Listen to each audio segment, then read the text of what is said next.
Love you, Milo! Love you! Look at that flag. Don't put it on me, it should say fire back.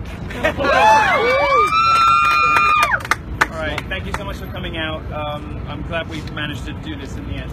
My name is Milo Yiannopoulos. I'm here to give you a warning. I'm here to give you a warning from Europe. I'm from London, and I know what happens when governments and the media collude to pander to and to mollycoddle Islam. I know what happens to gay people. I know what happens to trans people. I know what happens to women. I know what happens to all the minorities that the left claims that it is here to defend. I'll give you a few statistics from the UK. My team's put together some numbers that I want to share with you because I want you to understand where America could be going. The Gallup poll of Muslims in the UK found that not a single one of 1,001 Muslims who were polled, not a single one thought that homosexuality was acceptable. 100% of British Muslims believed that homosexuality was unacceptable. This is not radical Islam, the phrase that your president has finally been forced to say. Woo! This is not terrorism. This is not any of the things that you see on your television connected with ISIS. This is not the crazy people blowing themselves up, or even the guys throwing gay people like me off the roof in Raqqa, in Iran, on cranes, whatever. This is Muslims in the West. 100% of British Muslims believe that homosexuality is unacceptable. Another poll recently showed that 39% of British Muslims believe that a woman should always obey her husband. 25% of them believe that Sharia law should be enacted in the UK, which treats women's testimony in some cases as worth half or less than that of a man's. This is not radical Islam. This is Islam. Yes. And I want you to take away with you something that we are learning painfully in Europe now. And that is, the politicians do not have your back. The media does not have your back. People are not going to protect gays or women or blacks or Latinos or any other minority. You've got to do it for yourself. When I said this should say fire back, as they say on the internet, armed gays don't get bashed. And when your celebrities that you listen to and the media that you listen to, when your politicians are saying the answer to this is fewer guns, that horrifies me. Gun-free zones are the most dangerous places in America because gun-free zones provide safe spaces for killers. The left likes to talk about safe spaces. Well, safe spaces for murderers are gun-free zones. And most of the most deadly and most of the big headline-grabbing tragedies and attacks in America recently have happened where? In gun-free zones. Because killers and crazies don't look at a sign on the wall that says no guns here and say, oh, okay, all right, I'll go home.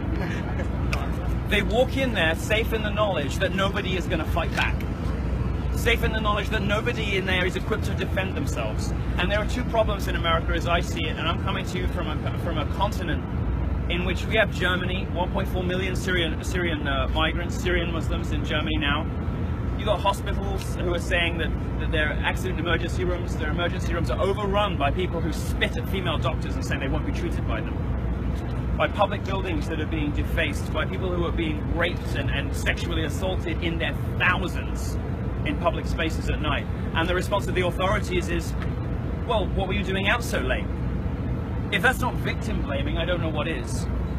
The progressive left, the social justice warrior left in America, is the single biggest enemy to gay people, to gay security, and to the well-being of homosexuals and every other minority they claim to represent that exists in America today.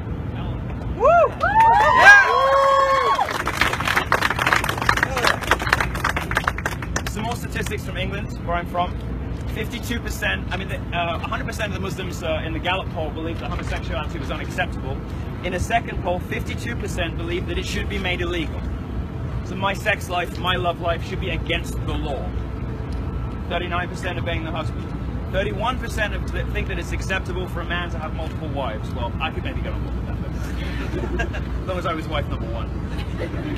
If the United Kingdom remains in the European Union, some of this data is going to change. The data is going to get worse, not better. Now, I wonder why, how 1,001 out of 1,001, 100% could get worse. Well, the data is going to be supplemented with murder. The data is going to be supplemented with more events like you've just had here in Orlando. 50 people, 49, 50 people, and another 50 maimed. This is 100 people whose lives were irrevocably, irredeemably changed by one lunatic whose philosophy was informed by not just radical Islam, but Islam as it is practiced today in all parts of the world. Muslims pouring into Europe and the UK. We see it happening where I come from, and I don't want that to happen to America. America is the greatest country in the world. There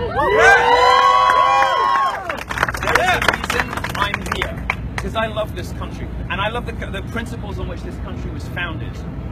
Freedom of speech, freedom of thought, freedom of movement, democracy, capitalism, property rights. All of these things have given minorities rights unprecedented anywhere else in the world. It is Western, liberal, democratic capitalism that has given women the vote, given them access to education, the workplace, equal pay, because they do have equal pay. The Washington Post reported today that out of the 2,600 colleges they surveyed in 2014 for official government data, over half of them recorded 0 rapes in 2014. But the progressive left, of course, will tell you that American campuses are the most dangerous place for women to be. The American left, the progressive left, the social justice left hates women, gays, and minorities. It is a band of spoiled brat white liberals who care for nothing except their own self-esteem. They don't care about anything except feeling good about themselves and advertising their own moral virtue to everybody else. And while they are doing it, they are denying the rights of minorities to protect themselves. They are denying. Before I was in to document the miracle of American democracy in 1835, in his book, in political terms, I want you to listen to me on social issues. I want you to listen to me on this minority war that the left has forced us into, because it's putting lives at risk. It is risking the lives of women. Look at what's happening in Cologne. Hundreds, if not thousands, of women now who are being routinely molested on the streets. There are swimming pools in Germany that have to be segregated. This is what we mean when we talk about the regressive left. The left that is pushing us backwards instead of moving us forwards. The regressive left whose apologies and pandering for this ugly ideology, this barbaric and medieval culture, have left Germany sexually segregated. Swimming pools now, there's a man time and a woman time, because the immigrants that they have, the migrants I should say, can't be trusted not to rape women. There are trains now that are segregated in Germany. When this was proposed in England, it was treated as a joke because we think that kind of thing is ridiculous. The Germans are doing it because they realize it's necessary, because they know they need it. America has a problem here, and America needs to face up to this problem. The left is not going to be honest about what's happening. And I'm going to wrap up by just saying, after the Second World War, when Jews saw what had happened to them in the Holocaust, and they saw the number of other Jews who had said nothing, who had done nothing, when that particular minority was targeted by a different ugly ideology. After the Second World War, they said never again. The creation of the State of Israel, whatever your political views, however you feel about Palestine versus Israel, the pugnaciousness, the determination and the effectiveness of the IDF, of the Israeli military forces, the fact that it is one of the most effective and brilliant armies in the world, one of the most efficient fighting forces in the world, is the result of what happened in the Second World War.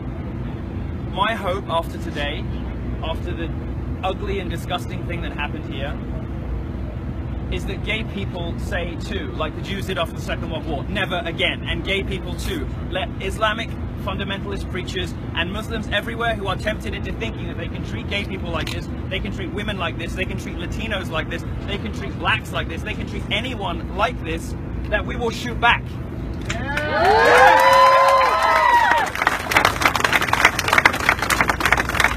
Those liberals who say the answer is gun-free zones, those liberals who say, oh, can't we all just love each other? Your entreaties to peace, love and understanding on Twitter are not changing the views of people in mosques around this city, are not changing the views of people in mosques anywhere else in this country. They are not changing the views of ISIS. They are not changing the views of the immigrants who come into Europe. They are changing nothing. They're not helping you. They're not serving you. They're doing nothing for you. They are instead lulling you into a false sense of security that you are safe. You are not safe.